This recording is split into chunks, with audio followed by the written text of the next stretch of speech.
What is up, guys? Welcome back to a brand new Dragon Ball Legends video. Today we're going to be talking about all you need to know about soul boosting and basically, what you're going to need to prioritize as far as soul boosting is concerned, because it is a very, very costly thing. It takes a long time to max out characters, especially if you have a bunch of teams that you want to be running. It's going to take you a long time to actually get them to the point where they're level 1000, they're maxed out on their soul boost, they have the best equipment and everything like that. So you're going to need to prioritize things and make sure that you're doing what's going to benefit you the most first. Anyways, let's go ahead and get right into it. Alright guys, so today we're going to be talking a lot about just these trees right here. As you're going to see, this is going to be a very, very big deal moving forward in the game. If you haven't really gotten into the soul boost trees yet, I definitely recommend you do, because they are so important to the general progression of this game, and you're gonna have to prioritize certain things before you do other things. As you can see right now, I've unlocked the second tree. I've done my first class up on Piccolo, who is my favorite character at the moment, and a lot of people's favorite characters at the moment, actually. But definitely would recommend you go for class ups first, which means that you just meet all the requirements for the class up. So in this case, for the first class up, you need to get 10 of these panels gone ahead and unlocked, okay? That's not that big of a deal. It's not going to take you very long to do that on pretty much any character.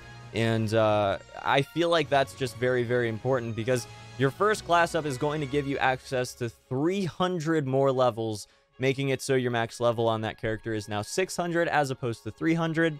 This is very important to note, because levels are going to increase the power of your character much more than any of the other panels in the entire soul boost game, okay? So basically, the idea here is that you're leveling up as a priority. So if you can class up, then do it immediately before any other panels unlock or anything like that.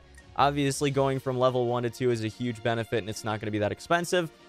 Level 2 to 3, I mean, it's going to take you a bit. You're going to have to unlock 20 panels, and then you're going to have to farm some Super Souls and Rising Souls, as you can see, to go ahead and get that next class up to lock in the 400 extra levels, I believe. But as you can see at the top of the screen right up here, there are a lot of categories for class ups to happen. So I don't think that level 1000 is going to end up being the maximum level for each character. I'm pretty sure that we're going to see, more class ups later on. Right now, I believe, though, that level 1000 is the max level, and that 3 class ups are the maximum class ups that you can get. If I'm wrong about anything I'm saying, let me know in the comments. I'd be happy to remake the video, but, I do think that this is based on the research that I've done and the gameplay that I've played. I think that this is probably the best way to go. So definitely do your class ups first. Get the 20 panels unlocked for the class 2, the fighter class, and class up again, get to class 3. Very important, guys, because levels are always going to be preferable to the extra stats that you're going to get from unlocking panels on each one. Now, when you're min-maxing your character, you're going to want to unlock all of the panels, because you're getting a lot of tangible benefits on your character. You're getting actual stats on your character that they couldn't have otherwise, which is really, really solid when you're at level 1000 or at level 600 or whatever, and you're maxed out, and you're just farming or whatever right then, trying to go ahead and get that next class up, and you still have a whole bunch of Rising Souls to use up. You might as well unlock panels, because you can get extra stats when you couldn't otherwise. So pretty solid stuff overall. The soul boost system is awesome. It adds a layer of complexity to the game that I really do appreciate, so pretty happy about that. That said, I do need to do more research, because at the moment, I do not know the actual tangible benefits that Strike Arts, Blast Arts levels give you, because I just haven't been able to find the information. So if you guys have any sources of data on that and, the actual tangible benefit that those levels give you, please let me know. I would love to hear it, and I'd love to, forward the information to everyone that watches my videos. But overall, that's pretty much the only thing that I can't tell you, is the value that Blast Arts and Strike Arts levels have, because I just haven't gotten to them yet. Obviously, right now, I did get to 1 Strike Arts level, but I haven't actually been able to calculate anything out. I didn't record things beforehand so I could make the actual calculations and figure out averages and stuff. So unfortunately, we're going to have to rely on someone else for that information, but keep that in mind, that those are probably pretty valuable, probably a lot more valuable than any of the other panels that you can unlock other than a class up, and that will always be your, you know, biggest priority. Always going to be the best option is just going ahead, classing up, and then being able to push levels and get your power that way. So another thing I wanted to sort of discuss in this video is something that I'm going to show you guys right now. So if you go to souls right here, okay, you're going to notice that there are some that I have a ton of and some that I don't have as many of. Obviously, going to red, I haven't spent any red souls whatsoever at this point in my entire time playing this game,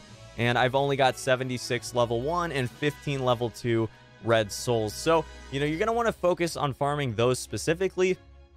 If you've got any characters that, you know, are red that you want to go ahead and level up and make more powerful and class up and all that good stuff, it's going to be very difficult to farm those compared to green, which I've spent all of them numerous times over. I've spent every single level 1 green rising soul like twice now. I've farmed hundreds of them at this point to go ahead and level up my Piccolo.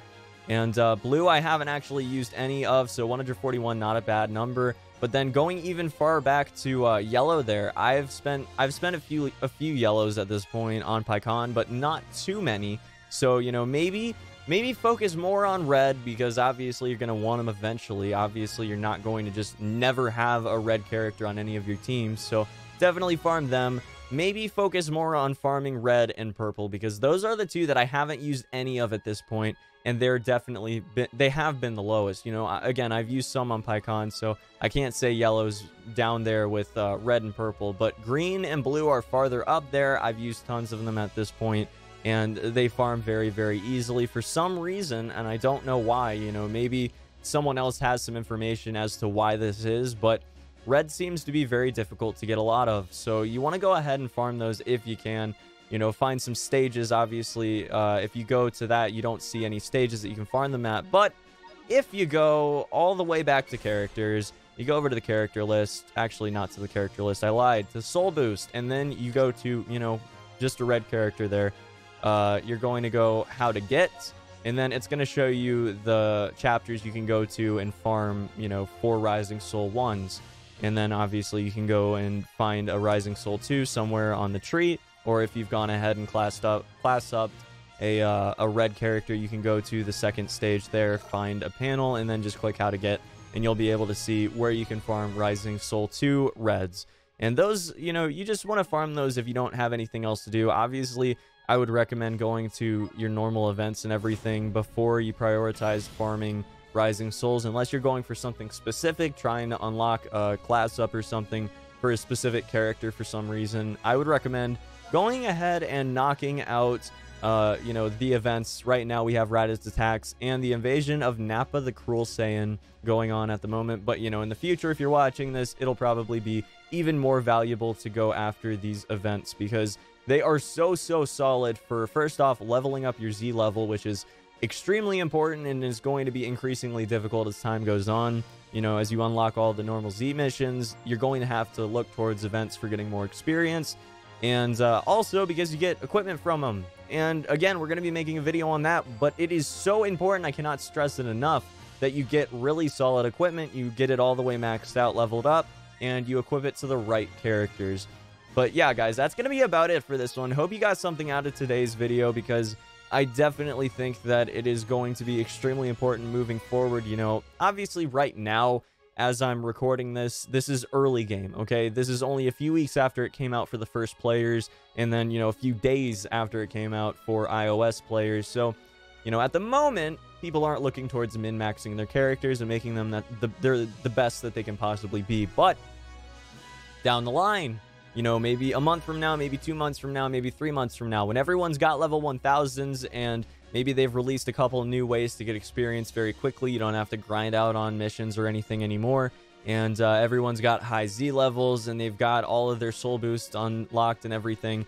When new characters come out, you need to sequence it correctly to get the most out of it, okay? You need to sequence the soul boost correctly, because you're not probably, okay? I guess if you're like pay to win or you farm things like crazy, you know, you do you, but most people will not be able to unlock everything in soul boost right away immediately for every single new character that they want to get. And when they do get them, they'll have to prioritize things. So I have to say, go for the class ups immediately. It is so worth it, because getting extra levels is going to be unparalleled in the extra power you're going to get. So get them as soon as you can, and then start focusing on getting to the arts levels and, you know, getting all the extra stat bonuses that are just fully tangible stat bonuses you cannot lose and that you wouldn't be able to get otherwise from just unlocking those panels. But otherwise, guys, thank you so much for watching. If you have any other topics you'd like me to cover in Dragon Ball Legends, let me know down in the comment section below. I almost forgot, guys. We're going to be doing a daily YOLO summon because, you know, reduced cost summons from 100 to 20. That is ridiculous. We got to take advantage of that every single day. So let's go ahead and just knock one out. Go ahead and feel free to knock yours out as well. And let me know what you get down in the comment section below. I know a lot of other YouTubers do that, so hey, we might as well start doing it too. But yeah, looks like Goku's getting absolutely destroyed at the moment. We're gonna pull that Kamehameha there. And how's it gonna go? Oof. We're gonna get blown up there, and it's going to be Hero Krillin. I could not be less excited about that if I tried. Let me know if you got anything decent down in the comment section below. As always, have a fantastic day, and until next one, guys, peace.